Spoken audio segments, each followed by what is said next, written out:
So, Tech Talk on a Tuesday. We got Adrian from Wombat on. We've talked to him before, and like I knew right off the bat, I just want to talk to this guy as much as humanly possible. We're gonna do that. So I made a new intro, and I would love to get everyone's opinion on this intro.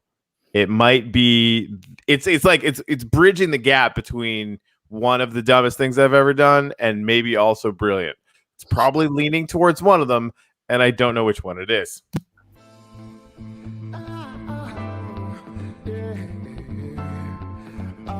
Welcome to Tech Talk on a Tuesday, where Corey and Jimmy talk to smart people about tech that is way above their head, but intensely informative, super fun. Sooner or later, somebody's going to make an inappropriate joke. We're definitely going to give away a bunch of NFTs. And quite frankly, we're just going to learn a whole ton. If you have any ideas about who we should have on Tech Talk on a Tuesday, please let us know by adding us in the comments or just finding us. Just stalk us down. It's fine. Just talk to us. Tech Talk on a Tuesday.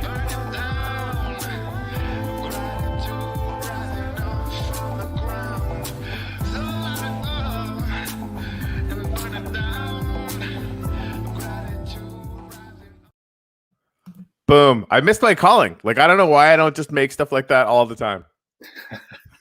It's great because it goes back and forth to like something that's like, really, really professional, like that could be like the opening morning show, to like something that's like, not like joking around, like that it involves the characters. I like it because it's not just like, it doesn't just go like, it goes, it's like the market. It's just up and down and all over the place. It's great. Yeah. All right. This is why being friends with Jimmy is so awesome. He's like, well, this is all the things, and I get to feel good about myself. That's good. Anyway, Adrian, how you doing this morning, man? Great. Like, what do you think, Adrian? Like, I really like the welcome. Like that welcome is like, that was a powerful welcome. But yeah, go ahead. What do you think? Well, right. Welcome is actually the best part about it. It's too much talking, to be honest, Kari. Okay, but I should just like, welcome to Tech Talk on a Tuesday, and then just shut the fuck up. It's basically. Oh yeah. Just let it work for itself, right? Okay. There's enough talking in the show, so. That's some very good critical notes right there. I like that a lot. That might be the most profound thing we've ever heard on Tech Talk on a Tuesday. Yep. That's why you have me on the show, to give you a different opinion, right? Yep. To get the profundity. Yeah, on a Tuesday. Second time actually that we've had you come, but first time for Tech Talk on a Tuesday. Last time you joined us for our weekly update, so that's kind of cool. But we're really excited to have you here and talk about, as Corey said, things that we hope that we might not really understand, because that's why we want to bring people like you on here. We want to get the good. Great to be back. Thanks for having me again. Seems like it wasn't all too bad last time. Yeah, it was good. It was good. All right. The one thing we're doing now that's a little bit different is we hop into the Uplift, which is the game / metaverse layer that we're building for all of our projects. And of course, we got all the gratitude monuments that are proliferating a lot quicker now. Anyway, so we ask our guests what is one thing that they're grateful for. In the comments, if you feel like throwing one thing that you're grateful for, there's a non-zero probability that you might actually get it posted up on the monument as well, if I have some time. Adrian, what are you grateful for this morning, buddy? I told you earlier, I'm becoming a dad for the second time in the next 2 months. So I'm definitely grateful for my awesome kids and my family, my wife. So that's definitely something that I'm very grateful for, even though it's not tech related right now. It doesn't have to be. That's a huge thing, right? I mean, that's an amazing thing to be grateful for. Yesterday we had Aaron Cox on, and I should have reminded you too. Like I love it when it's big, when you're grateful for specific people. That can be a really powerful thing. But it doesn't have to be big. It's just a practice, right? And so he said he was grateful for coffee and a good slice of coffee cake. And I'm like, you know what? I mean, that's pretty good. Not as good as yours. Sorry, Aaron Cox, but it's pretty good. I mean, that's what people are saying, right? That's the most important thing for them right now. So Absolutely. I think it's anything is fair. So sometimes a good coffee cake can be the thing, right? Right. I'm kind of grateful to have met Corey actually this morning. It's great that we have you again. But this is the reason. You said congratulations. By the way, you're going to become a father for a second time, so that's nice. But last night after our show, I got busy doing some stuff for a really long time, and then I went to another meeting, and then the next thing it was really late, and I was a little bit refreshed, and I just started spamming Corey with random videos of my daughter dancing and random philosophical thoughts that I have. So it's nice to have people that I can just be me around. So that's kind of cool. And right. We want you to be you here. So we're really excited that Right. Here. By the way, I really love that this thankfulness or gratefulness thing. These pillars. You should put them on blockchain though, so they can never get deleted. So this is one of the things that I was thinking about doing is actually starting an NFT line. Yeah. And basically just mint a few each, or I mean even one each, whatever it is, and then just basically just get photographic evidence and throw them up on chain. I think that'd be really, really cool. Yeah, definitely. And timestamp them, because these are actually, because we have the Cathedral 1.0, because we have a whole other one. You can actually visit it once you get in world. It's like chock full of these things, but we kind of did it randomly, right? So we had all these monuments up initially in that other building, and now we're timestamping them and sort of letting it grow organically as we build, which I like a lot more, right? Like this is the progression. Like this is the first one that ever got made in what we're calling Cathedral 2.0, which is this ridiculous edifice that we built. Anyway, yeah. Cool. Well, and there is a backstory that I'm not involved in, but Corey can tell you. And we've hinted to this a couple times, but I'm not sure if it's ever been told on the show.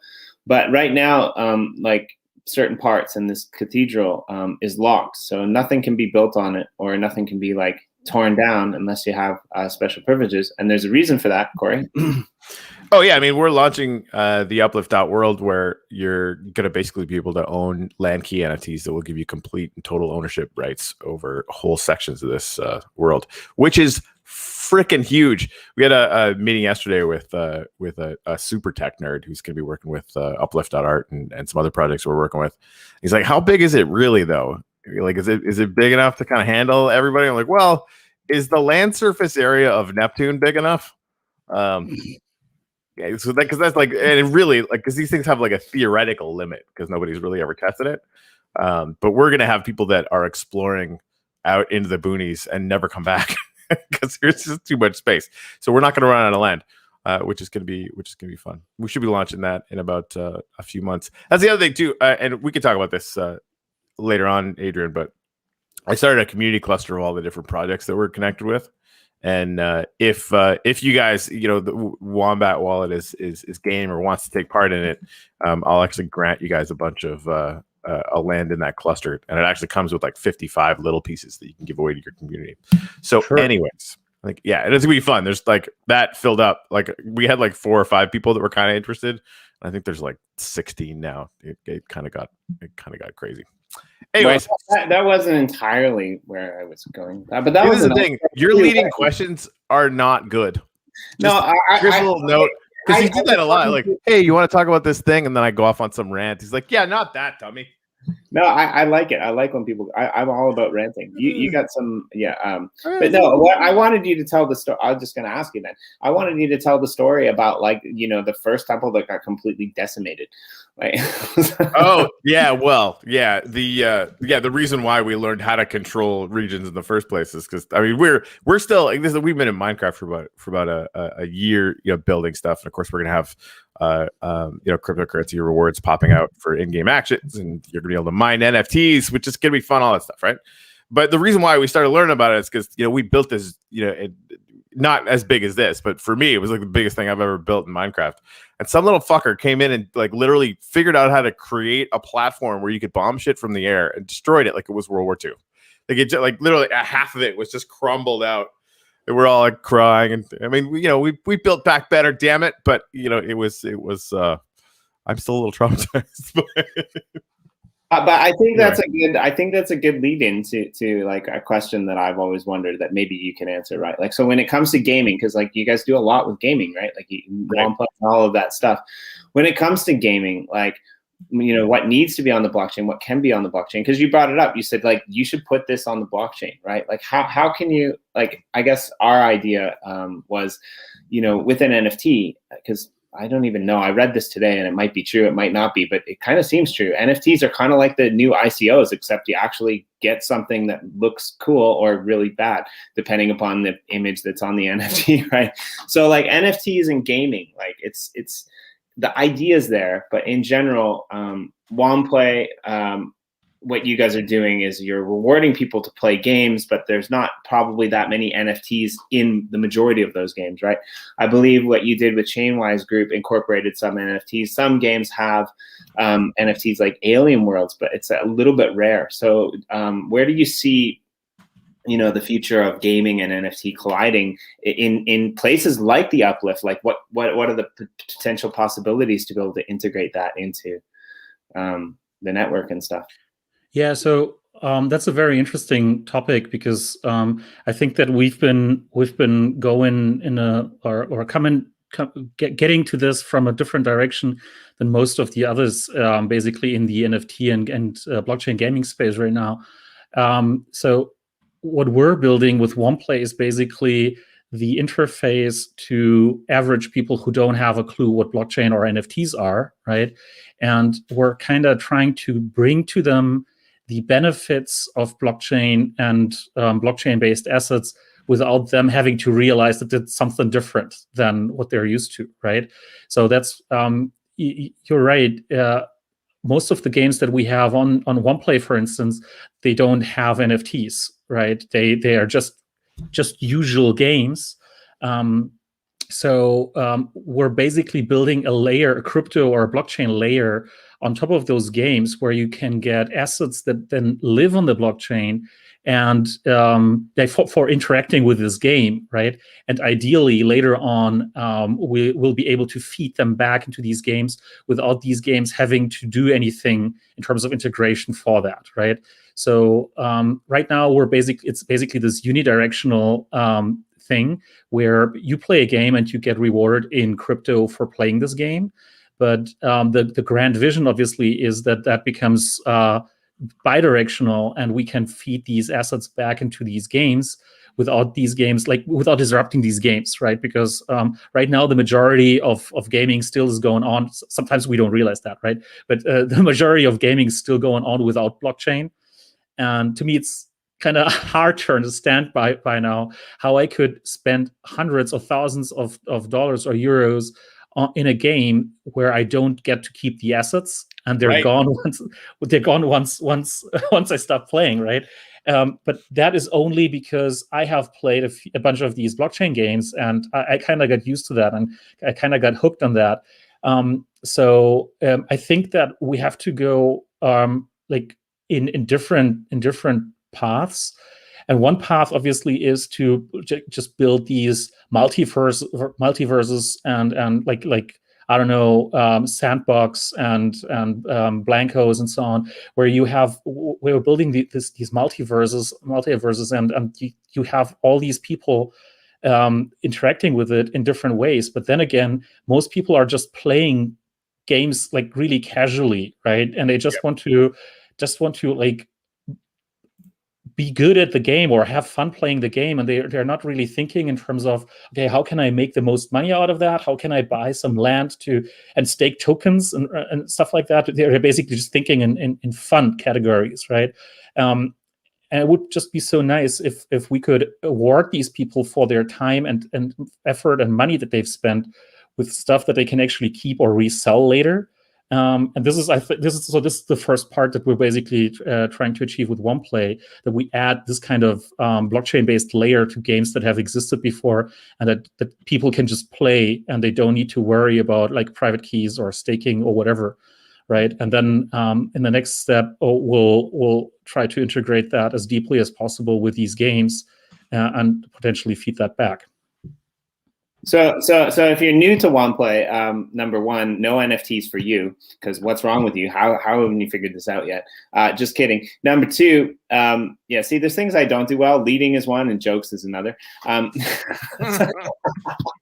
Number two, if you are new to Womplay, you might not know this. And one of the things I really like about Womplay is that, like you said, these games are not blockchain-based games. So they kind of act in a way almost like a proxy, whereby going through the Wombat wallet, you can play almost like Brave browser, and you can get rewarded in EOS, I believe, right? Just for playing games through the Wombat wallet. So that's like really kind of cool. And like the second thing is like, yeah, like people are gonna look back in 10 years or 20 years, kind of like we are looking back now. Like it's kind of like you look back on people who have been playing games and spending, you know, thousands of dollars in some cases on, you know, in-game goods, and you're just like, why are you buying things that you can't own? And so weird. And somebody mentioned this today with all the financial shit that's going on in the world, and the whole GameStop thing, and the pushback. And like, I as an aside, I think it's actually hilarious in a way that, like, you know, every time Bitcoin or Ethereum or Bitcoin Cash even pumped, Coinbase would go down, or these other exchanges would go down. Like, we're getting to the point now where, like, you know, Robinhood goes down. Like, this is kind of the thing. Different reasons. Go down. But Robinhood goes down. Like, the lines between crypto and the real world are being blurred. Can you imagine 5 years ago, like if a mainstream, you know, stock brokerage or, like, you know, application like this went down, like they would be decapitated. I mean, it would be the next French Revolution on Wall Street, essentially, right? But now we've got these lines that are being blurred, and I think in a way, things like gaming, things like NFTs and collectibles, like, what was that, art as well. Corey, you posted a tweet. There was a 1 week raise on NFTs, was some ludicrous amount, some 150. Oh yeah, the Alien Worlds land NFTs went up like 5x from their launch in about a week. No, there was another one on Ethereum that you posted on as well today. Today? Oh yeah, no, they did like $14 million in sales in like a week or something. It was completely insane.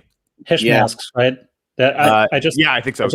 I just saw that, and I'm like, that is crazy. What? 10K ETH?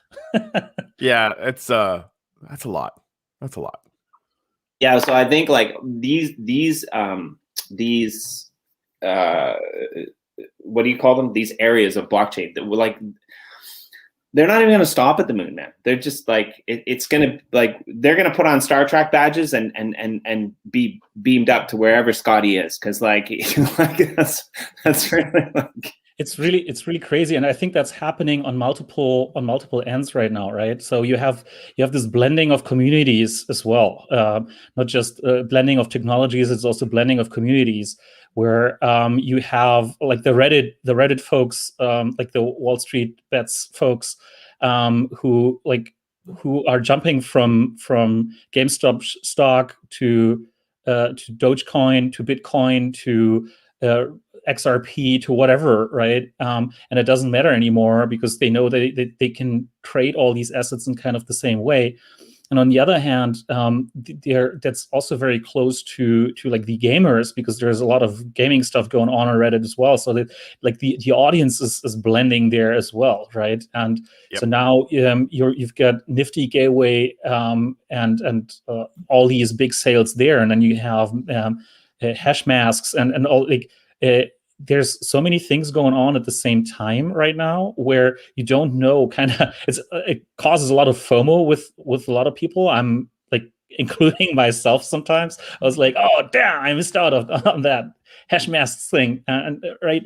But then again, it shows us that we're very close to reaching that point where anyone can deal with that. Anyone can do it, right? So there's fiat gateways. There's like with Nifty and NBA Top Shot and stuff, and there's like it's getting easier and easier to kind of deal with these things. And so I think we're very close to that moment where suddenly the gates are open for everyone, and then stuff is going to get even crazier than it is. Yeah, I agree. I just and because I wanted to get this figured out before we move too much further. So this is the community cluster, and if you go to Anders actually made a map. It's like map.neo.com or something like that. I'll find the link for it. But yeah, you can actually see the 2D map of our little metaverse thing. I'll show you guys that in a second. But this is the community cluster. We had like a few on there 5 days ago, and then I just kind of reached out to a few people and said, "Hey, do you guys want some?" And they're like, yeah." So Crypto Monkeys and the Blue Wizards getting one, Tribal Books, Our Planet, like basically all the cool people we know, NFT Army and Uplift Art and Boyd and all these guys. Ken Bosak's threatening to build a giant penis on his land. Shocking. Literally no one. Anyway, so if you're cool with it, do you want to be down by we're getting one for the show. So you guys watching the show right now, we know who our best supporters are, and we're going to be choosing from among you to be among the first to get some of the 55 little land NFTs that we got going on. Yeah, Lads is going to be in there for sure too. So you want to take the one right next to us, Adrian? Sorry. Do you want to take the one right next to us down on the bottom over here? Yeah, sure. Yeah. Oh, you know what? You can't see it because I have the thing in there. Boink. Yeah, down here. That's better. Yeah, I'm getting that. That's cool. A nice one.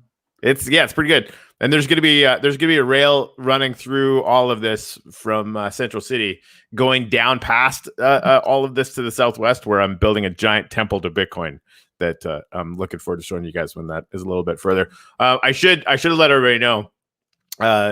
Recurrier from Crypto Monkeys and Metaforce and I are going to be doing a show on this channel 2 p.m. Fridays called Clusterfuck because of course and we're just going to be covering different builds and different things that are going on just in this community cluster, which is only about a third of all of the craziness that's going to be going on inside the Uplift.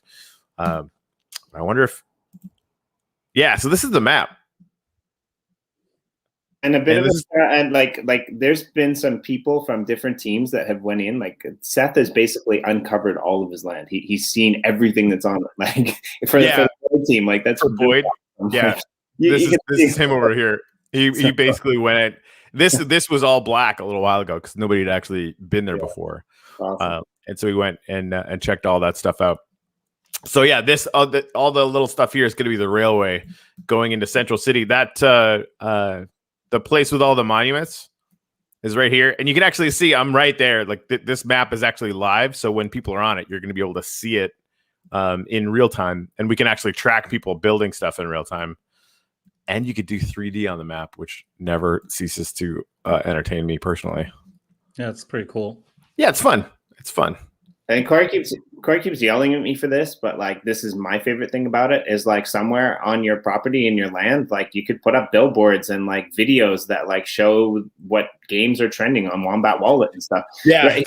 We have some work to do to make that work. But there's somebody who created a plugin a while back that had like a working browser window and like had YouTube videos playing on it and whatnot. So people will be buying up rail plots, which are actually pretty big. And putting little shops on them, putting up little billboards on them, because why wouldn't you, right? Of course. And for every little sell ice cream there. I know that'd be great. I would totally come to your ice cream shop. That'd be a lot of fun. But yeah, so I mean, two main parts is the alpha version. You're going to get rewards just for exploring, for traveling around, and the landowners are going to get rewards for anytime somebody actually comes to their land. So it's like Alien Worlds, only you can actually do shit on the map. So it's gonna be kind of fun. And eventually you're gonna get rewards for mining, you're gonna get rewards for building things. You'll actually get more rewards for placing a block than for destroying a block.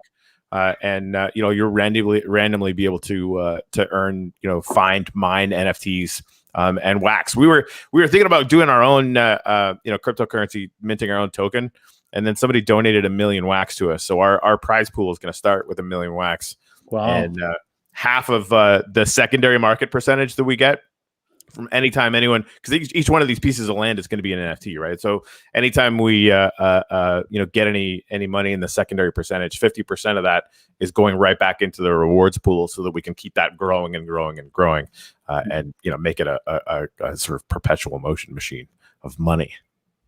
Yeah, that kind of sold me, actually. I like the fact of not having it your own token, to be honest. Right. Yeah, no, I was really excited about having our own token until I thought about it for a while. And then I'm like, you know what? Wax would be cooler. But check this out. So this is pretty big, right? The land area for Central City. You can see we're surrounding it with blocks that are going to be purchased. We're just calling this Western City right now, and these are some of the original people from the game that have claimed some territory around it. But our buddy Dr. Wayne, who's working on some of the software tech stuff on the back end, he likes to just follow the coastline. So, like, just to give you some context, like he's way out there. Like it doesn't stop. Oh my god! Yeah. He's so far out there, it's not even funny. And he's like, oh, I like this place over here. I told him he could claim some land because he's doing a lot of work for us. And so he claimed it way the hell and gone. Like, it's so far away.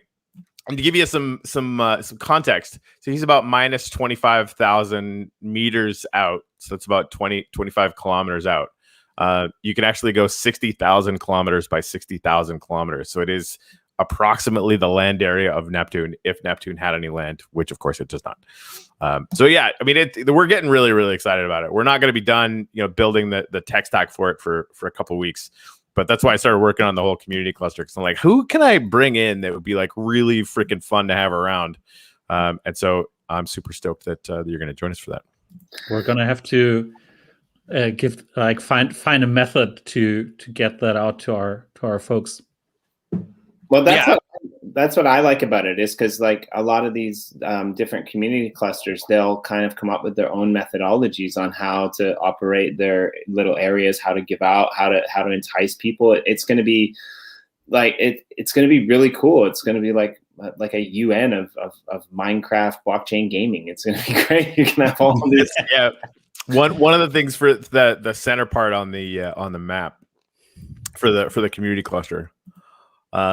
Whichever community earns the most wax for in-game actions over the course of a month will gain control of the center. Ooh.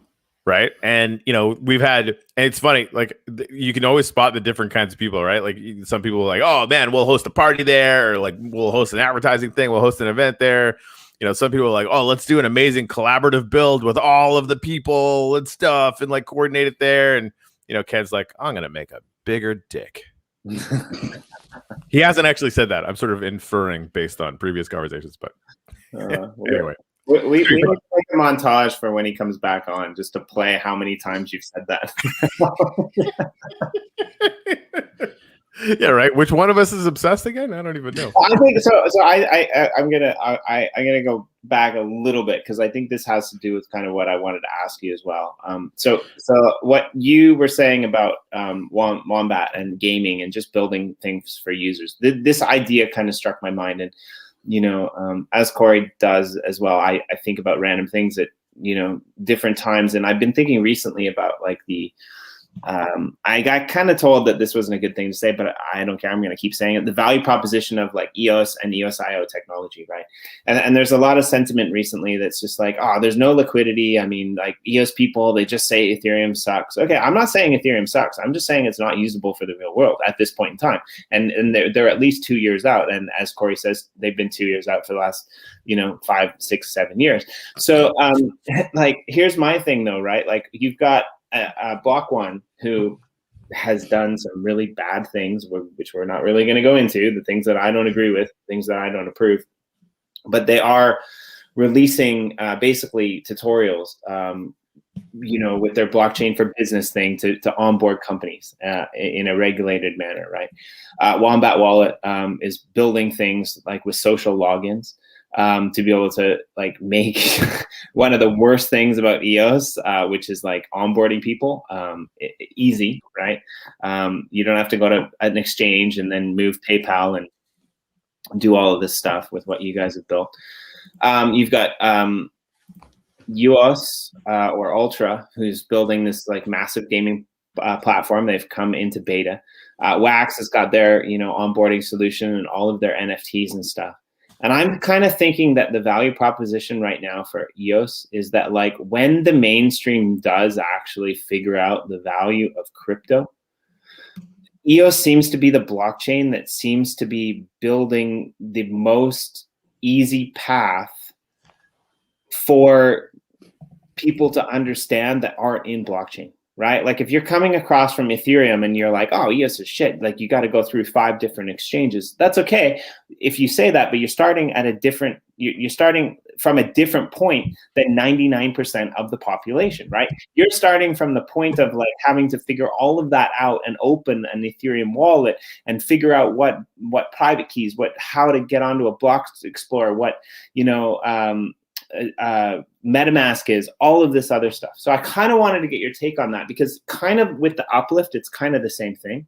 Like Uplift, Minecraft is a huge game. You got all of these users, right? And so we're essentially enabling people to be able to come in and, like we were talking about earlier, allow people to like build stuff in a sense that they have the rights to. They could say, okay, I built this and I want to give it to somebody else. And you can do all of these interesting things. I won't say too much, but Corey's more the moderator on these types of things. But I just kind of wanted to get your take on it. Like, do you think that is a possibility with EOS? Do you think that EOS has an advantage? Maybe you disagree. Maybe it doesn't have an advantage. I just want to know from a developer tech perspective. Yeah, I mean, it actually is. It's funny that it still holds, like the thesis that we've had when we actually started building on EOS more than 2 years ago. That still holds, and it's back then what we were thinking is that if blockchain is hitting the mass market, like really mass market, I'm really talking tens of millions, hundreds of millions of people, right? Not like tens of thousands. And we're moving towards also lower value items, NFTs, and what have you, right? Then it's difficult with Ethereum. And I mean, despite all the layer 2 solutions that are out there, all like work in progress layer 2 solutions like Engine and whatnot, most of the stuff is still going on the layer 1 on Ethereum. And so it's only high value stuff that you can be moving there, right? It's only like it doesn't make any sense to make a $500 trade on Uniswap because you're paying like $40 in gas right now. Despite Uniswap being optimized towards low gas, right? So that's one thing. But the other thing is pure UX, right? Because even if it's just a few seconds that you have to wait for your Ethereum transaction to confirm, it's like having an answer from the network whether your transaction is being executed or not immediately. That allows for a much better UX, and that's where I think EOS.io has its place, specifically on the interface for like from everyday traditional web users to blockchain, right? So it's much easier to get to know blockchain and to kind of start working with it if you're not being disrupted with gas, having to think about gas, or having to think about, okay, when is my transaction going to get confirmed, right? Like these kinds of things. And obviously that's better on these second layer solutions, but they haven't found all that much adoption yet. So like most of the stuff is still going on the main net, right? And this is where I think we should also work, and this is also why we're like, or what we're doing with Womplay. In Womplay, if you're an everyday kind of gamer and you just want to play games and earn some crypto for playing games, that's as simple as it can get when it comes to like getting involved with crypto and blockchain altogether, right? And this is like it would have been much harder to build something like that on Ethereum, where like settling small amounts of tokens is more difficult and whatnot. So that's really cool, and this gives users a much smoother experience when they're onboarding. So I think that's probably the biggest potential right now when it comes to mass market adoption that EOS.io has, be it Wax. I mean, Wax Cloud Wallet is pretty neat in that respect as well, right? So, because it's very usable and it's very easy to onboard. So I think that that this is the big potential that we have in the EOS.io space. I don't usually do this, so Corey might yell at me, but because I yell at him all the time, you motherfucker. So and I'm not trying to pick fun of anyone in the audience. Whatever your religious or political beliefs are, that's your own. This is not the show for that. I just want to kind of point out my own personal idea, right? Like, I think that people who are atheists, like in my mind, atheism is a religion. I mean, it's a set of beliefs. It's characterized on like agnostic is different, but if you believe that like atheism is based on the same principles as people from other religions are based on. And the only reason I bring this up is because I kind of feel like people in blockchain are very similar. Like we always say, oh, decentralization, like you have to take control of your own private keys, which I agree with, but 99% of the world doesn't care about that. Point number one. Point number two, I believe that a lot of these diehard Ethereum DeFi proponents who are in the ecosystem, I kind of believe like they're just banks 2.0 on the blockchain. It's a lot of it is the same system. It works if you have these high value, like high value. If you're moving at $10,000 and paying a $40 transaction fee, that's great. That's magic compared to what you would be paying in the traditional financial system, right? But if you're moving your player from A5 to A6 and you're paying a $15 transaction fee, that's not doesn't right? really work.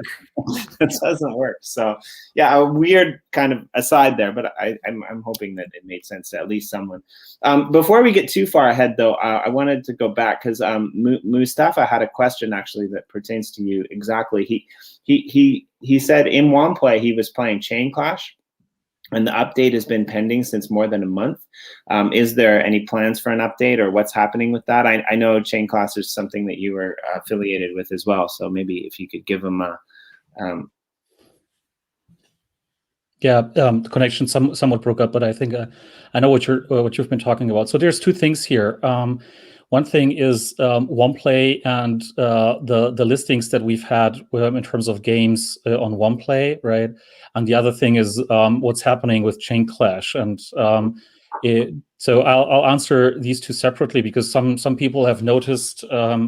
Obviously, because they've been playing those games, that 2 weeks ago we basically delisted most of the EOS-based blockchain games from Womplay, and the reason for that, like, there's a bunch of reasons. There's a UX reason. There's a reason that some of these games haven't been maintained anymore,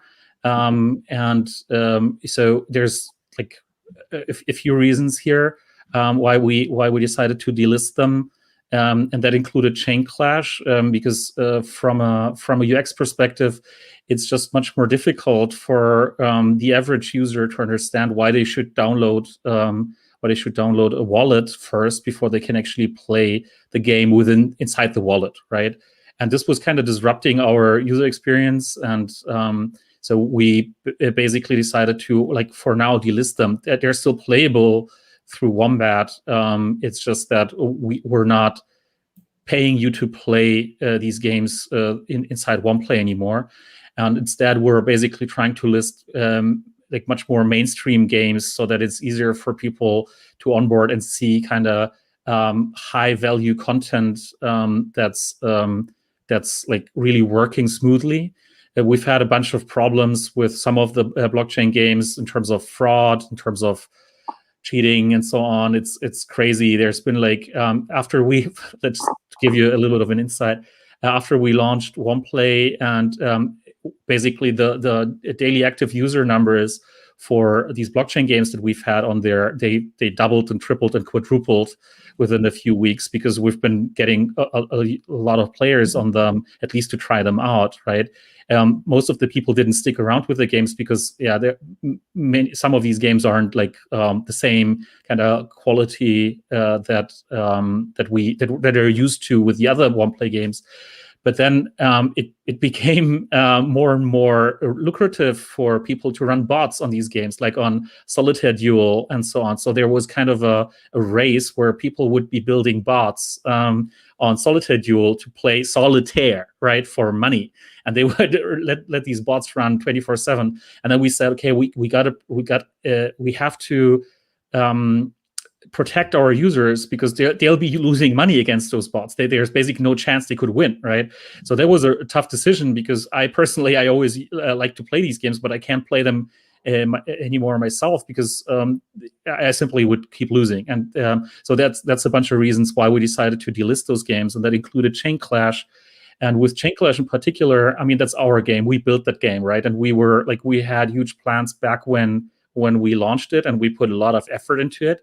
But right now we simply have a lot of other priorities, and we can't keep up maintaining and building and rolling out new stuff in Chain Clash right now, because there's like the stuff that we've been talking about, like this hype that we have, and all the stuff that's happening. We're really busy keeping up with that.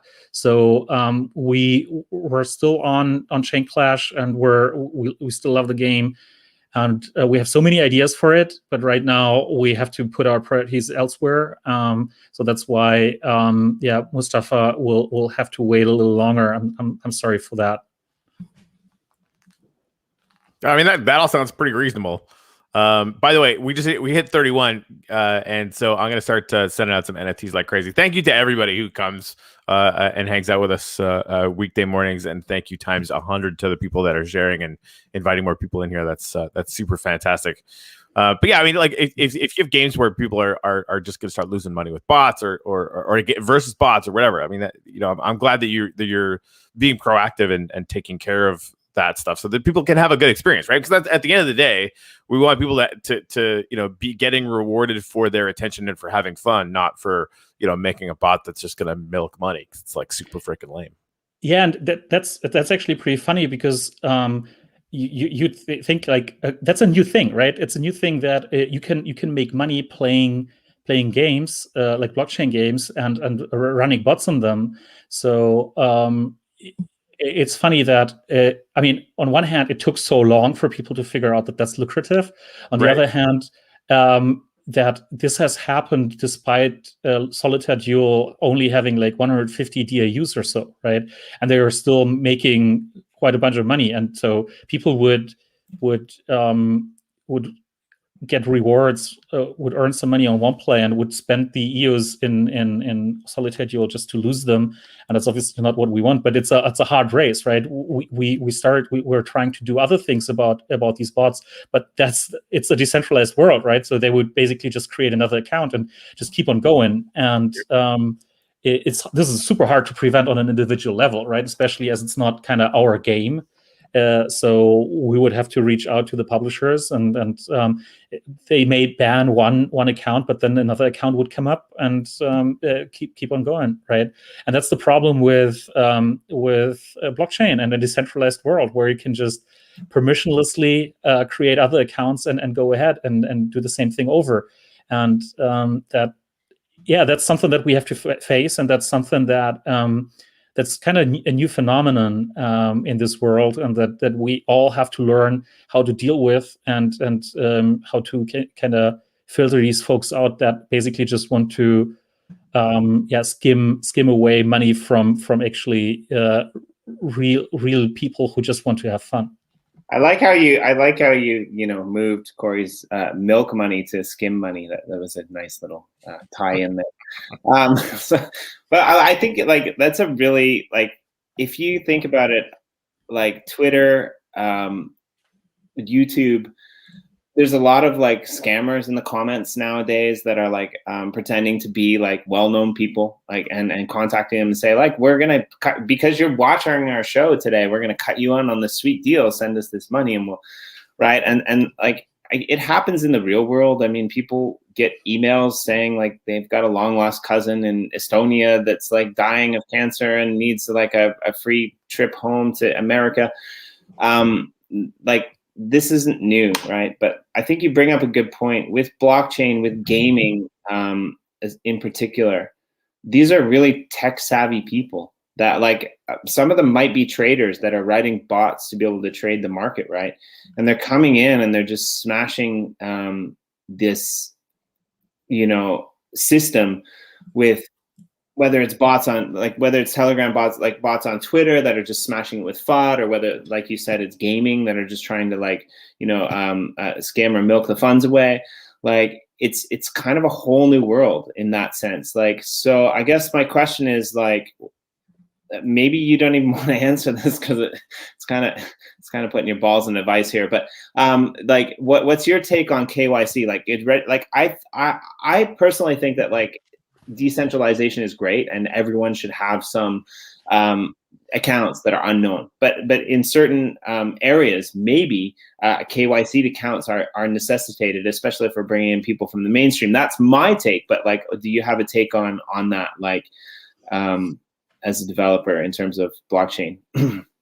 Totally. I mean, that's one of our tasks in Womplay as well, right? In Womplay, what we don't want is people making hundreds of thousands of accounts and multi-accounting and downloading a game and getting rewards, because it's essentially they're just taking rewards away from the other users who are like being honest and who just want to get rewarded for playing, right? And so this is a common problem in the blockchain space, where wherever there's anything valuable to be gained from creating another account, people do that. People do that all the time, right? So you have to kind of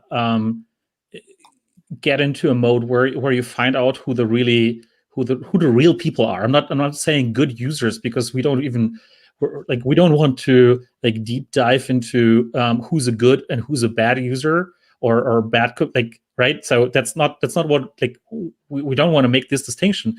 But what we want to, like, the distinction that we want to make is that a real person, right? And that would be enough to know that somebody is a real person and that this person doesn't have hundreds of accounts. That is already something that's very valuable. So there's a lot of mechanisms that you could use in order to actually like verify people, right? And KYC, I think, is the last resort, because it's the most kind of intrusive and the most difficult to overcome. And that's what's like kind of the classical thing that you can do if you really want to make sure, so that you have a 98 or 99% probability that people are real. It's, by the way, there's been a lot of problems with KYC as well, and KYC fraud, where people like were putting up fake identities and passing KYC processes with that. That's yet another problem, right? So even KYC providers are struggling with that. So there's obviously phone verification, like what Upland does when you want to become an Uplander, right? That makes a ton of sense as well, because it gives you kind of a 90 to 95% probability that someone's a real person or doesn't like really multi-count. And there's other ways of finding out whether somebody is a real person, and we're trying to kind of adopt parts of that into kind of a proof of work in Womplay, right? So if people do certain things in Womplay, we have a pretty high likelihood that they're a bot, or we have a pretty high likelihood that they're a real person. So that is like, we can get indicators for whether or not somebody is real, right? And one thing that, for instance, we take into consideration always is when people actually actively write us, or people who are active in our community.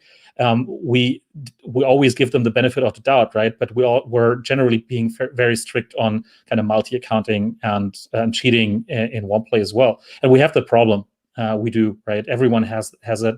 And yeah, so that's something that everyone has to deal with, and you have to be prepared for that, right? And it's also a thing. Maybe one last thought on that. That's a thing that it shouldn't be left to each individual dApp developer to do that, to kind of do verification, right? It actually doesn't make a lot of sense if you have to do phone verification with every single game, or KYC with every single game, right? It would make more sense if you do that once, and you know that this is there's a 90% likelihood this is a real person. That's good enough for most of the people, right? And for most of the dApp developers. And then, you can go ahead. You don't need to verify that yourself. And this is something that whenever we talk to potential partners and stuff, they they always ask us, okay, so out of these hundreds of thousands of users that you have, how many of them are real? Yeah. And that is because it's a commonality.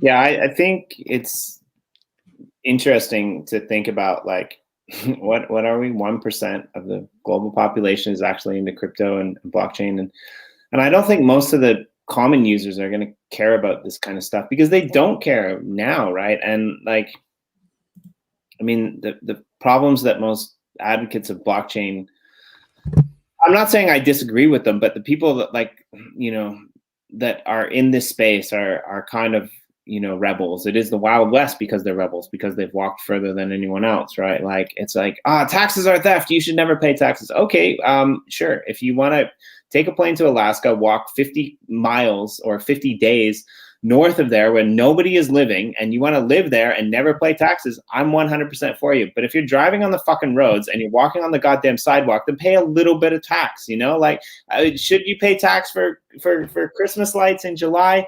Probably not. Should blockchain be enabled into the tax system, whereby you can choose what you pay for and what you don't beyond essential services? 100%. Yeah. But we're at this like kind of divide, and like you say, like KYC is like another big one, right? It's like, a lot of these people who are probably running these bots are saying like, oh, I figured out a way to like make money by doing what I know how to do, and it's fair game. 100%. Maybe you're right, but at the same time, it's kind of a crappy thing to do when you're a gaming platform tailoring towards like giving people a good experience and rewarding them for their time, which they've never been able to do before. So I appreciate the fact that you guys probably walk a really fine line between like your ideologies behind decentralization and wanting to, like, reward real users and not stomp on people's ability to interact or be private. But at the same time, it's kind of like, we want real users, not just a bunch of bots, because if we're just going to have a bunch of bots, then, maybe we should do something else. I don't know, right? Yeah, that's a super fine line, right?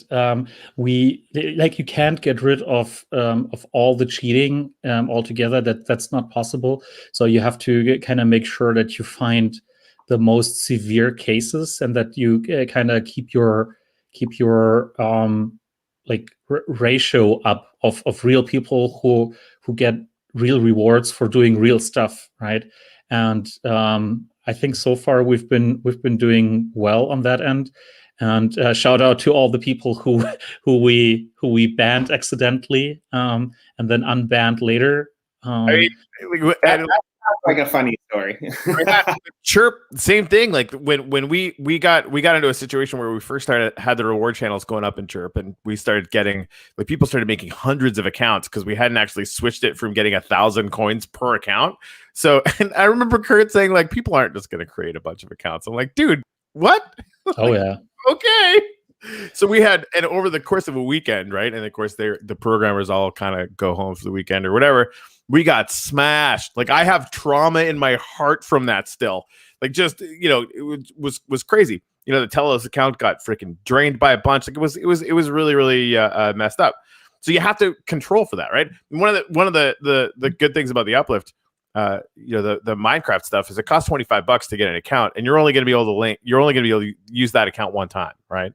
So, like, trying to game that is going to be really, really hard. But what I did, I wanted to kind of shift a little bit. other than Jimmy's little starter lesson in collaborative governance, which was fun. I kind of want to make, and I just want to throw this idea out there because I don't know, I don't know the kinds of people that do it. I don't know what would be fun, but I do want to have a game that lives outside of the game that uses this map.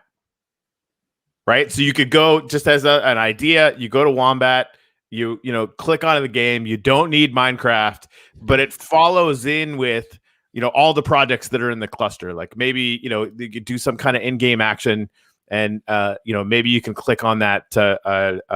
It was maybe like Alien Worlds, right? I'm walking this through as we're going, right? So you could click on the I don't know the show plot for us, and you can see all the names on these plots or whatever, and you have a chance to mine one of the NFTs that we have in the ground or whatever. So basically it's like a two-dimensional version of what's going on in the game that links into what's in the game. So you don't have the $25 to actually get into the game, fine, but we could kind of make something that would still be entertaining that could be accessed hyper easy from the Wombat wallet. So if you know anybody that can make a game like this or would be interested in making a game like this, tell them to start yelling at me, because we'll make it happen. And the entire community that's going to grow up around the Uplift, can be yours if you make something totally cool. That's actually that relates very nicely to what we were talking about earlier, right? That's one of these simple things that doesn't require kind of a fully fledged game or metaverse to be built on the blockchain, right? It's not a thing that takes you 5 years to develop. It's not a thing where you desperately need everything to be on the blockchain. Right. I really like that. You can basically just interface very lightly with the stuff that may or may not be on the blockchain, right? And that makes it much simpler to use and much easier to kind of get into. And so these are things that I always appreciate. If it's easy to understand and easy to kind of to get into for an outside person. Yeah, and then we already have 2 different shows that are happening. I think people are going to start creating content in it because you can get in there and film really easily, which is fun. And so a bunch of different back and forth links that are going to be possible, right? So if you have this 2-dimensional game, you're obviously going to know that there's real people, and it's going to be a live map, so you're going to be able to watch Adrian hanging out in Wombat Land 5 years from now with his 2 munchkins and building them out crazy plots and stuff. I think there's just so much possibility for rich experience that could go back and forth from the a 2D game to the full game to the whole community to all the content that's getting created. We actually had a friend of mine who's been in game for a little while. Hello, Brian. That's my dog. Started creating NFTs from some of the one-off builds. So somebody built a house out of a big pickaxe, just built a pickaxe shaped house and minted it as an NFT. In fact, I'm going to see if I can get the very next person to comment their wax. I'm going to send them that. And there's very few. There's only going to be 25 of these things. So anyway, it could be cool. Yeah, definitely. So shout out to anyone who wants to build something like that. It's this would be really great. I mean, we also always support our community with stuff that they want to build. We generally, I think there's still way too little content on blockchain, right? I mean, it looks like there's so many things and it's hard to keep up with everything. But compared to the traditional world, I mean, it's minuscule, right? There's millions of games out there for on mobile, traditional games, desktop games, console games, right? There's just a handful of blockchain games yet. By the way, I wanted to play. I haven't played Alien Worlds yet. I couldn't sign up. I don't know what went wrong, but I got stuck in the sign up process, so I haven't experienced that yet, unfortunately. Yeah, it's pretty fun, and really, obviously, it's been really instructive. For just seeing the kinds of game mechanics that work. Hey, Bitcoin Blues brother, I know you're a second, but I'm gonna hook you up anyway because I'm a fan. Things up here. Boink. All right. And yeah, we are in a situation. I've been trying to bang out NFTs for the last little while here. We're in a situation where half of them aren't working again, which I know is an Atomic Hub problem, which is super irritating. And I hope Jonah gets it fixed. For the record, it's not an Atomic Hub problem. It's a freaking Wax name service problem. But anyway, yeah, I'm going to send these things out because they're freaking adorable. It's that's something that freaks me out with Wax Cloud Wallet. These are the account names. That is something that I've never understood. How come? I mean, they're hardly readable, right? So try to remember your Wax account wallet, Wax account name. It's really hard, right? I don't know mine. I can't remember mine because they're like, why is that not a human readable self-chosen name? Well, you can do those as well. It was actually really amazing how quickly kzajiao.wem just became identified to me as something that I own. But your point, yeah, no, you can with the Wax name service, you can actually get your own. So a lot of people have done that. It works pretty well. Cool. Yep. Yeah, it is better than ETH addresses, definitely. Well, yeah, the bar is pretty low there. But that's yet another thing, right? For adoption. I mean, we've been talking to Theo and Unstoppable Domains and so on, and these are things that are really, really cool, right? I mean, for EOS and EOS.io based blockchains, it's not that much of an improvement because they're somewhat short and yeah, okay, maybe you can remember your WAM address. I can't with mine. But when you can map your addresses and you don't have to know which blockchain something lives on and which blockchain you're sending it to, that's actually really cool, right?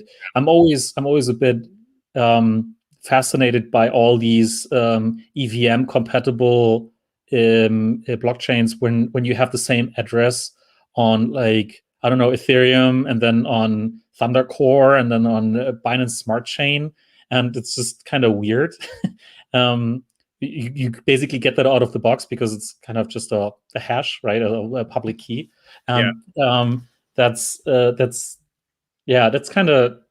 That's fascinating on one hand, but on the other hand, you have to know that it's EVM compatible, right? So it's kind of weird. So I really like these layers on top where you can resolve human readable names to something that you don't have to actually remember or know. So just know that your unstoppable domain is scary.crypto, and anyone can send whatever token to you on whatever blockchain. You don't have to know that upfront. Hi guys, how are you? I'm surprised. I'm happy you're still here. I kind of got sidetracked in the comments there. By the way, so I just sent out the first couple of these things. I got to get her account verified too. So one of them is the house. Actually, you know what? I'm just gonna. Why am I not showing you these? They're freaking adorable. And like this lady, she barely hasn't been doing Minecraft for very long, and just started doing NFTs like yesterday.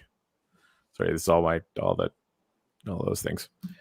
Anyway, so she built this. This is like a thing that exists in the uplift, and you can actually find it on the 2D and 3D map. Because pretty soon the coordinates are actually going to be the coordinates are in the metadata. Boom. Nice. Yeah. So you can actually find it on the 2D map. You can find it in the game once you get in there. And so it's a house that is hanging in a valley. So she basically just like hung a giant house in the middle of this valley over the top of a river, which is fun. And of course, this is an NFT now, and I think there's going to be well, it says right there there's going to be 50 matches.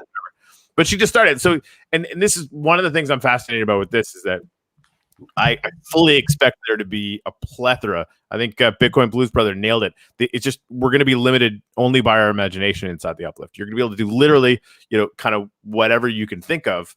And then there's going to be the entire ecosystem and economy that is going to be coming up around that, and content creation, whatever. And people will be making fun little image NFTs. But of course, people are going to be subdividing their territories and selling monuments off as NFTs that are actually going to be fully controllable inside the game mechanics too. So it's going to be good stuff. Anyway, I got a few of these things sent out to people. And you don't need to consult the government for property zoning rights. Hold. So, well, here's the thing. In Central City, you absolutely do. Well, 100%. We're on land, right? Yeah. Well, no, the land that if you manage to get land in Western City or Central City, you absolutely categorically have to get it cleared with people to what's going to get built. Right. And again, we're exiting our responsibility that in the cities that actually crop up, they're going to be managed by DAOs, right?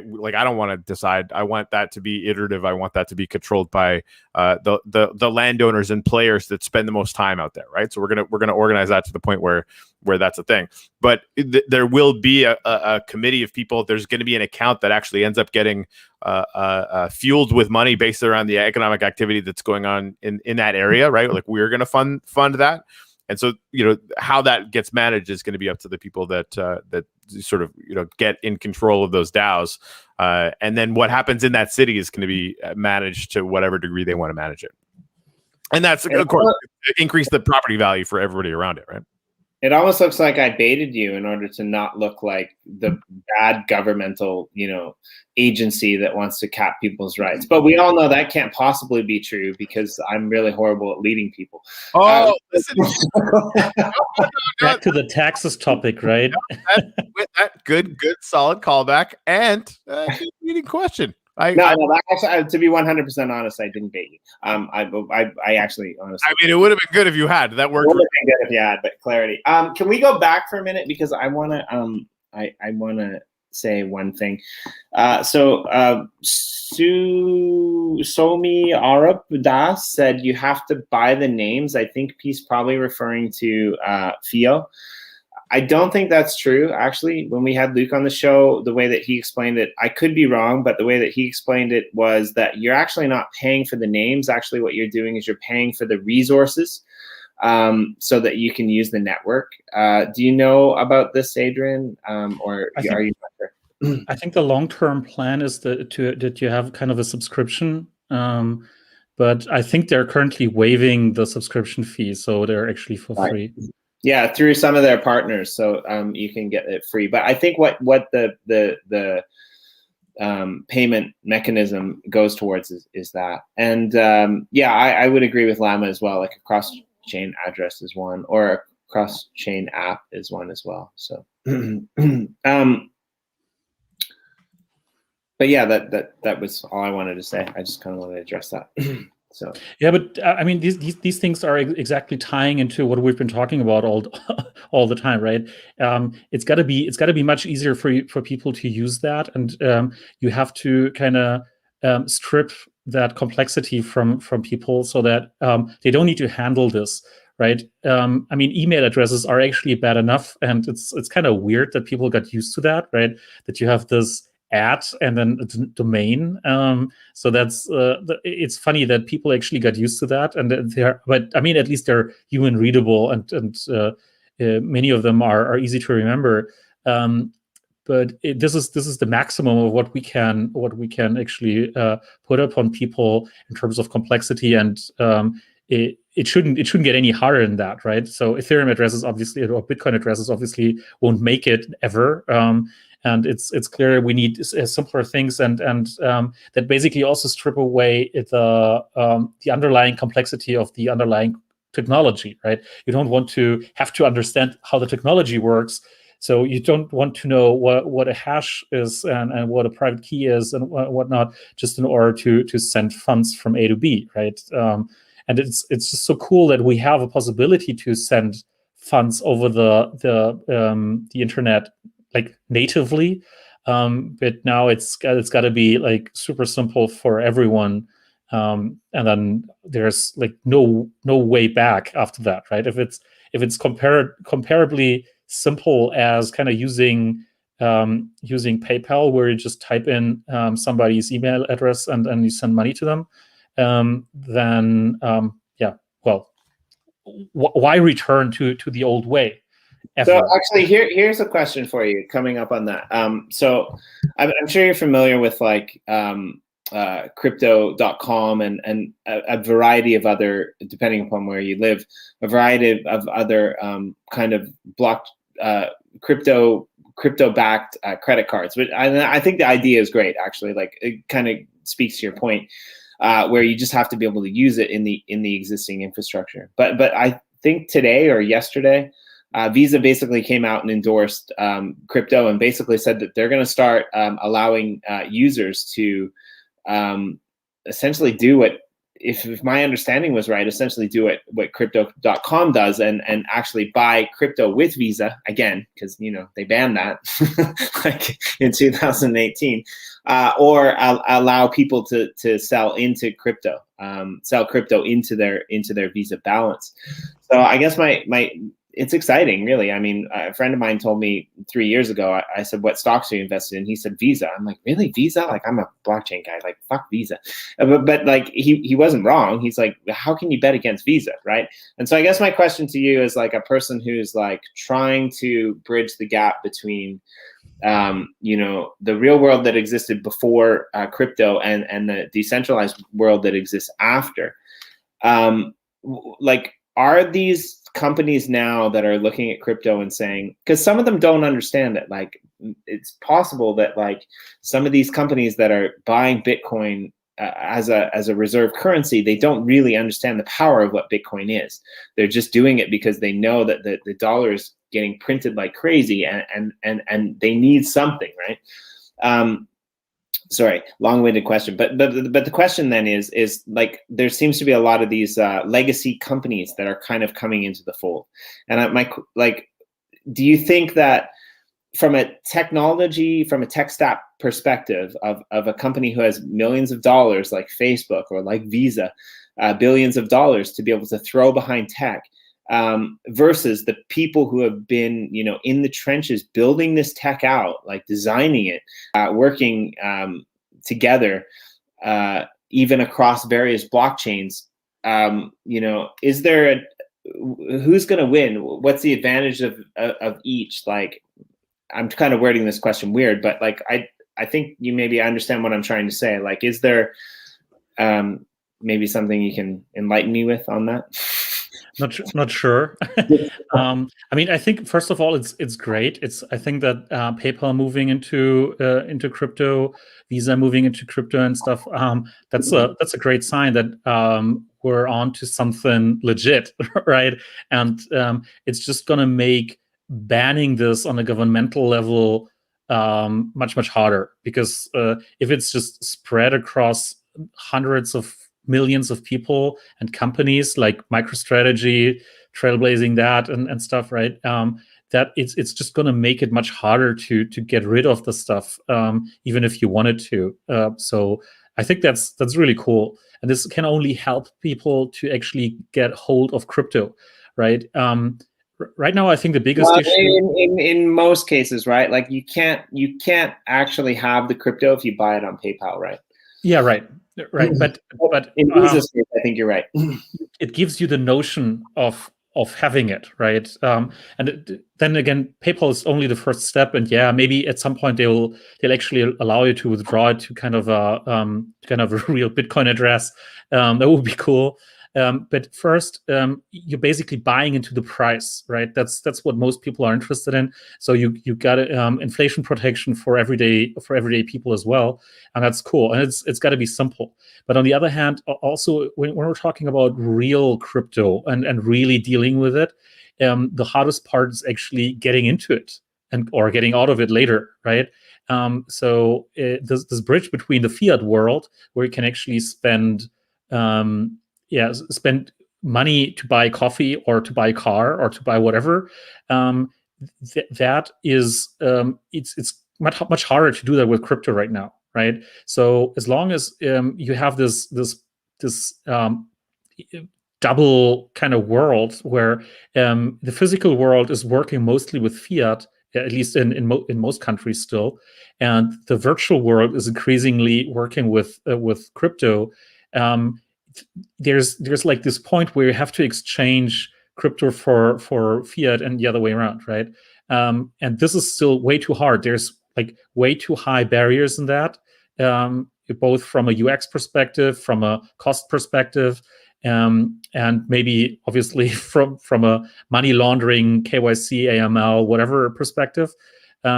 So there's still a lot to do here, and I also think that that's part of what we're doing in Womplay, where we're basically rewarding people with crypto, and so they get their first crypto. They have like many of these people are first-time crypto users, and they get their first crypto and they can do whatever with it, and it's like very simple for them to get crypto and to start dealing with it. And I think that's the first step, right?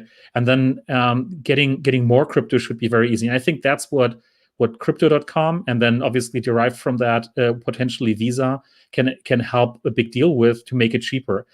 Right now, I think it's kind of crazy if you think of it, that essentially in the whole ecosystem, a credit card transaction is like 1.5%, right? And you're buying crypto with that, right? I mean, how crazy is that, right? How much value gets lost here if you're kind of converting your crypto to actually pay via the Visa system or the MasterCard system? There's a lot of money that's getting lost, or basically that gets accumulated by the credit card companies, the banks, and so on, right? So yeah, you'd almost think that they would. You'd almost think, and Visa, if you do this, just give us a kickback. Our address is in the note. But you'd almost think that they would waive the transaction fee if you were, buying Bitcoin or Ethereum, and they would, take a small percentage of the Bitcoin that you bought. That would be the smarter play, really. Yeah, and I guess we'll get there at some point, right?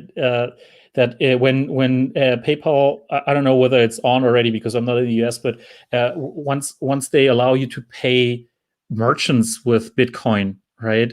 They don't need to settle that through the Bitcoin network. But on the other hand, they also don't need to settle that through their traditional network. They don't need to kind of really pay Visa the fee in order to settle that transaction, because they're obviously all the Bitcoin are under their custody, right? So they can just send it over to a different account without actually sending it over the blockchain, right? And that's a very cheap transaction.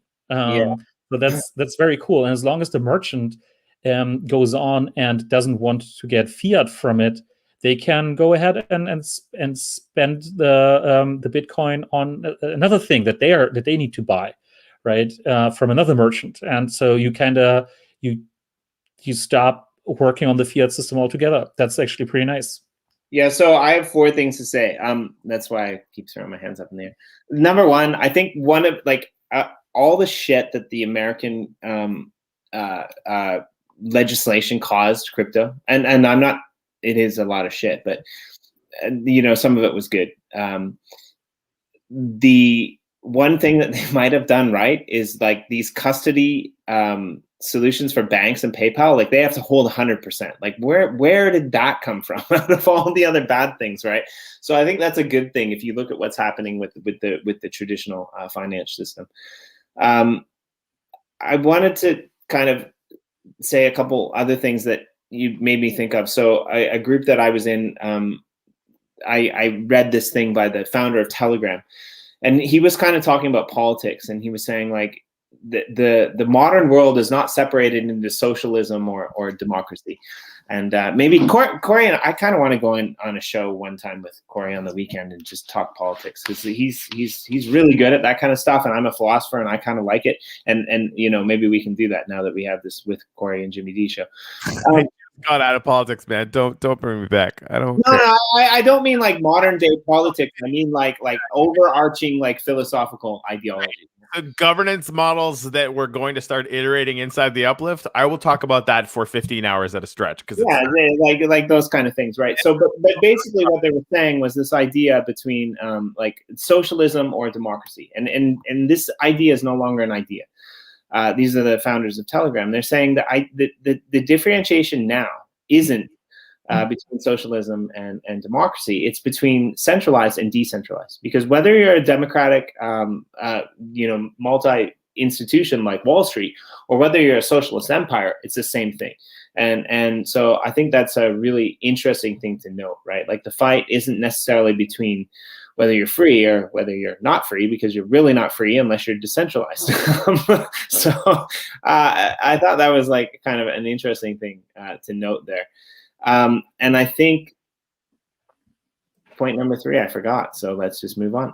But I find that very interesting as well. I mean, we're getting a lot into politics and philosophy here, but I think that's very important, especially when it comes to like all the things that are going on in the traditional finance world at the moment, right? And that's also why I think that crypto is currently getting propelled a lot by that, not just by the fundamentals, like the M2 money supply going up by whatever 20% a year or whatnot, but also by kind of this question: what kind of world do you want to live in? And this notion of nation states not being sovereign anymore, not as much as before, because they don't have sovereignty over their money anymore, right? Because there's something else. There's a thing that's worldwide that is its own economy, and suddenly you have economies that live outside of states, outside of nations, right? And across nations. And this was really fascinating that you kind of don't have these boundaries and anymore, that like these physical boundaries that would restrict you to from transferring value from one place to another. You don't have that anymore, right? Whenever you put something on the blockchain, it's everywhere at the same time. You can be anywhere and access it, right? And this is I think that's a huge game changer. It's something that we don't really understand yet in terms of which consequences this might have in the long run. But I think that's really great, and I think that ties very well into kind of what, for instance, Michael Saylor is saying all day long, and he's kind of repeating himself over that on every show that he goes, right? But he says that like the really rich people, they always want stuff that's scarce, and that's why they want Bitcoin. And if they don't want Bitcoin yet, then that's the only reason is because they don't understand it yet. And but you want something that's scarce and liquid at the same time, and you can actually get like exchange it for whatever other scarce thing that you want at any point in time, and that's very, very powerful. And it's actually a thing that a lot of, like, especially obviously wealthy people are worried about. They can get anything physical taken away from them and seized by the government, right? But the government can't take away the Bitcoin from them or their crypto, as long as they control the private key, right? And so they can basically move out of their country, go anywhere else, and keep their wealth, right? And keep their crypto and start spending it wherever they are physically. It could be in Neptune even. I think you make a really interesting point, though. Like, even from the macro, if you go down to the micro, right? Like, I think Corey remembers this back when Links was a thing, before it became not a thing, before it moved into Proton. And we're gonna have somebody from Proton on here, I think, very soon as well. I know. Yeah, and so like one of my mates, one of the first, like, they had some really simple games in the Links wallet, and one of them was Solitaire. And one of my mates was saying, like, I'm making $5 a day playing Solitaire right now on Links. And like, if you think about it, like $5 a day in Canada, America, Japan, England, Britain, France, it sucks. But there's places in the world where $5 a day is like a lot of money, right? Like, so when you look at something like what Womplay can do, and like people in countries who have low USD valuation of currency, or even have like are going through like serious trends of like hyperinflation. Like, you're basically telling these people, okay, you don't have to go out and like, you know, send your kids out to the dumpsters to you know, look for garbage that can be sold like on the market to other people. You can just you know, buy them a cell phone and let them play blockchain games and make money for dinner. Like, that's a really bad analogy, and I'm kind of very politically correct, but I don't think I'm wrong. Like, this is now a possibility for people in like third world countries or poor countries, because we know that these people, they don't have cars, they don't necessarily own houses, they might not even have a kitchen table and a dining room chair, but they all have freaking cell phones, man, and they know how to use them. And so like, when you add this aspect of like globalization into decentralization, into allowing for like people that are not traditionally banked to be able to make money, to be able to connect with people in other parts of the world, I mean, it has the capacity, and I think we've already seen it just with 1%, to like totally reform the whole system. Add to that the macro level of like people in America right now on Wall Street being like just pissed off with the market manipulation. Like, it might not be the apocalypse as we've been brought up to know through literature, where there's like a, you know, a massive global war, but things are about to change very drastically. And I think blockchain and crypto and gaming is all going to be a very big part of that. In my humble opinion, a very opinionated humble opinion, but humble opinion all the same. Yeah. Also, I love the comments, and it's great that you're putting them up, Corey. It's crazy that this is only getting like adopted or thought about now, right? It's because these problems have always existed, or these phenomena have always existed, and now that we have this fascinating technology, we can finally kind of become independent of these like boundaries and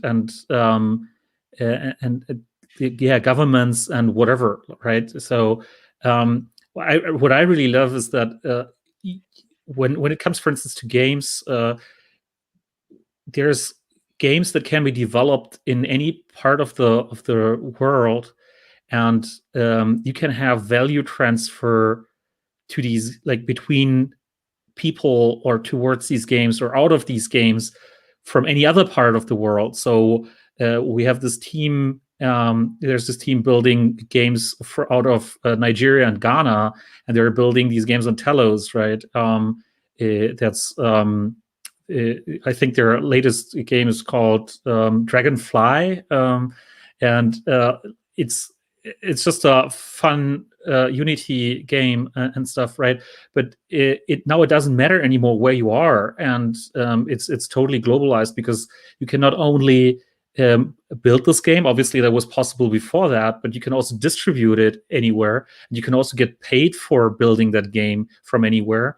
And value transfer is just possible very, very easily, right? And you always have to worry about tax and blah, but you don't need to worry about being able to get paid for it, which is really cool, right? So these are things that there's a reason why crypto is getting adopted in parts of the world that are not like Europe or the US much faster, because there are just much more reasons to adopt that. There's like, right, in Germany, I gotta say, I spoke to a neighbor of mine, and she was supposed to like pay me back for an old bill or whatever, right? And she asked me like, send me your PayPal address, and I was like, yeah, you can also send some like crypto to me. And her only response was, why would I do that, right? There is a different possibility for her. And like, I was like, are you crazy? Yeah, okay, I can send you my fucking PayPal address, right? But it would have been so much cooler if we could have just settled that via crypto. Yeah, I sorry, go ahead. No, I just like we're pushing an hour and a half, and I didn't notice because there's so many crazy things going on. So Adrian, I'm totally good to continue on a little bit if you are, but obviously we want to respect your time. And B, yeah, I mean, I absolutely love when I find people that have absolutely no idea what's going on with cryptocurrency and NFTs, because it means we're still early. And I mean, I'm not super wealthy yet. So that's kind of a big deal for me because I like the idea of not having to worry about money down the road. Here's a crazy tech question for you. This is what I envision when you say this, and it's probably not possible because I'm out in left field most of the time. But what if in a situation like that, you could just be like, okay, well, you have no idea what cryptocurrency is, but if you pull out your phone, I'll send you crypto. Right then and there, and through the transaction to send them crypto, a wallet was automatically created, and after that wallet was automatically created, it would pop up the option: would you like to send this money would you like to transfer this money into fiat? Yes or no? I mean, I think when people say you won't even know you're using crypto, these are visions of grandeur that are in my mind that may never actually happen. But what do you kind of, again, Corey, summed it up really well. I wanted to say the same thing. We love having you here. But how do you think that this will play out? What will a world that doesn't understand that they're using crypto look like? I think this comes with a ton of use cases first, right? Because the question is, like I said earlier, as long as it's difficult to get in and out of crypto, from the crypto world to the fiat world, and you still need fiat, there's always going to be this question: so why? Why would I do that? Or why? What can I do with that now, right? And this is a huge issue, right? So people need more things they can do with crypto and fewer reasons to leave the crypto world. And once we're there, once you can spend most of your time and most of your daily spendings in the crypto world, we have won, right? Then there's no reason to exit crypto anymore and to go into fiat. And I mean, that doesn't have to be the proverbial kind of coffee at Starbucks, right? That's obviously nice, but that's not what you're worried about most of your day, right? You can, I mean, I live in Berlin, and it's as weird as it is, Berlin being kind of a crypto, not capital, but big on crypto and big on blockchain. It's fascinating how many places don't accept cards, and especially, I mean, obviously there's hardly any place accepting crypto, right? When you want to buy a coffee, so you have to pay cash in super many bars or cafes in Berlin, and it's crazy. I don't get it, right? It's there's nothing weirder than just having to carry cash with you all the time because you may want to buy something. But this is something that we need to end.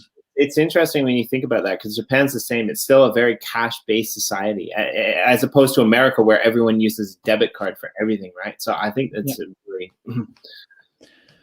And to me, it's crazy. I started using cards wherever I can quite a few years ago, and it just made my life much easier. Obviously, at the expense of people collecting a lot of data about me, but it's much more convenient, and so I think as soon as you don't have to leave the electronic payment system anymore, you will basically adopt it for sure, right? That's in the US, it's a debit or credit card, and in the future this will be crypto. As soon as you don't have a lot of reasons to leave the crypto system, you will basically stick around with it. So that's how basically it might actually start in games, right? Because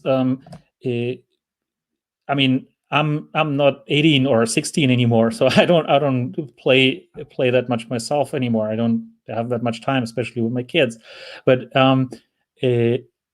when you're younger, you actually spend a huge amount of time in the virtual worlds, right? In games, in like social media and so on. And there is a lot of value being transferred within these virtual worlds, right?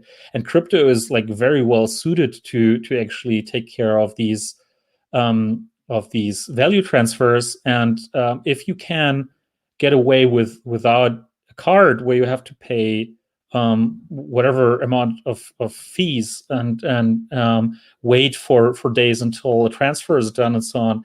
And if you can just keep on working with crypto and all your assets are actually crypto assets, why would you ever leave that? And I mean, we're talking about the next generation, basically, right? And they're younger and they're digital natives. And then I mean, the generation of my kids, they're going to be crypto natives. And imagine how crazy that's going to be. They won't see a reason to ever leave the crypto space. I crack myself up sometimes because like going back to the cash-based society, I was in the shop not so long ago.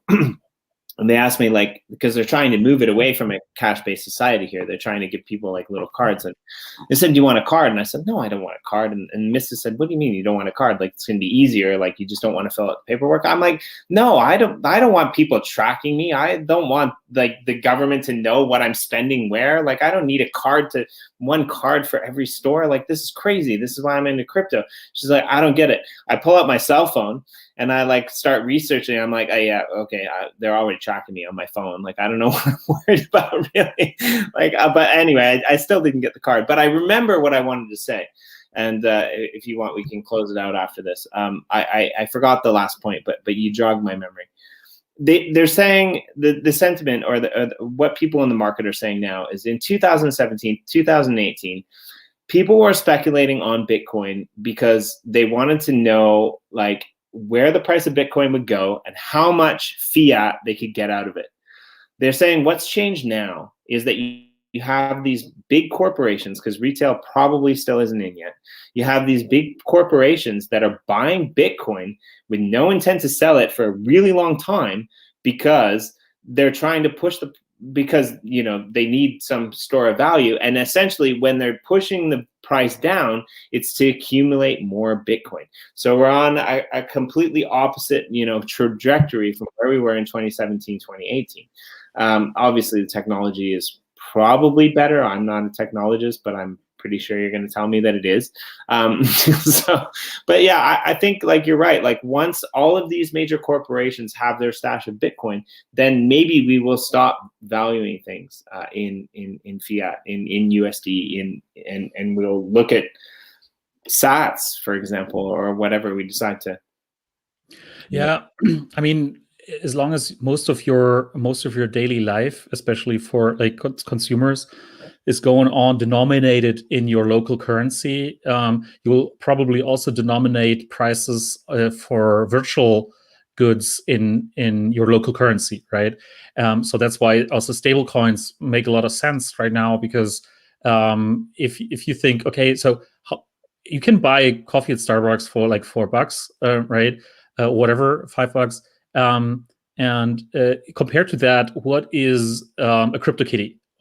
Right, so you would probably want to know how many coffees you could buy for your CryptoKitty, and you know that the price for a coffee is denominated in dollars, so you'll probably compare the dollar price of a CryptoKitty with the dollar price of a Starbucks coffee, right? But as soon as you have most of your prices in your daily life denominated in crypto, right, like in sats or in EOS or in WAX or whatever, then this is a total game changer, right? Because you'll basically do the opposite. Starbucks is going to tell you, okay, the coffee is like $5, and you're going to be, okay, that's 3 sats. That's okay, right? So I think like it will take a lot of time, but this will happen eventually. You're totally cracking me up right now. I don't even know if this is a thing because I hate Starbucks. That's a story for a different time. But like, yeah, I'll have a mocha latte with like extra chocolate, please. And then they're like, okay, like, is this CryptoKitty enough to get me that? And they're like, no, you're gonna have to like throw in some like weapons and stuff. Like, where you're not like, that's totally a gaming frame of reference. Yeah, sorry, Corey, you're muted. Yeah, I'm gonna need some Alien Worlds NFTs. Otherwise, no. Yep. I think I'm finished. I really enjoyed. We kind of diverged into political stuff, but like, here's the thing with you, Adrian. I think you could come on almost any day of the week, like except Monday, because I don't think you're a block producer. But any other day, like you might be someday a block producer, or maybe you have a proxy that we don't know about. You want to tell us about what block producers you love. But I think you have so much knowledge and so much like track in the space, like you've done so many awesome things. So like I really enjoy these conversations with you, and I really want you to come back as often as you can, especially before you have your daughter, because we might not see you for a while after that, or your son. Sorry, you can tell that now where my Yeah, it's going to be another son, so I'm going to have two of those. But yeah, I mean, I'm always happy to join. I love these discussions, and sometimes, you know, in daily business life, it's easy to forget why you're here, why you're doing this, right? Obviously, we have to keep the business running, and so there's not always space to talk about the big whys and the big motivators of why you're doing that personally. But so I really enjoy being on the show and talking these things with the two of you.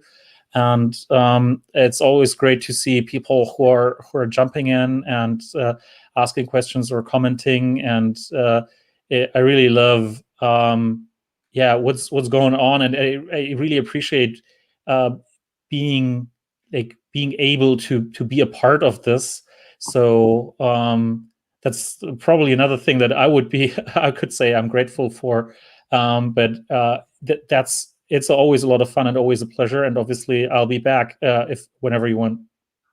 I think that's hilarious that you're there right now in such a good way, because I kind of want to do another gratitude right now. I'm grateful that people are appreciative of being on our show. Like, that's pretty fucking huge, Corey.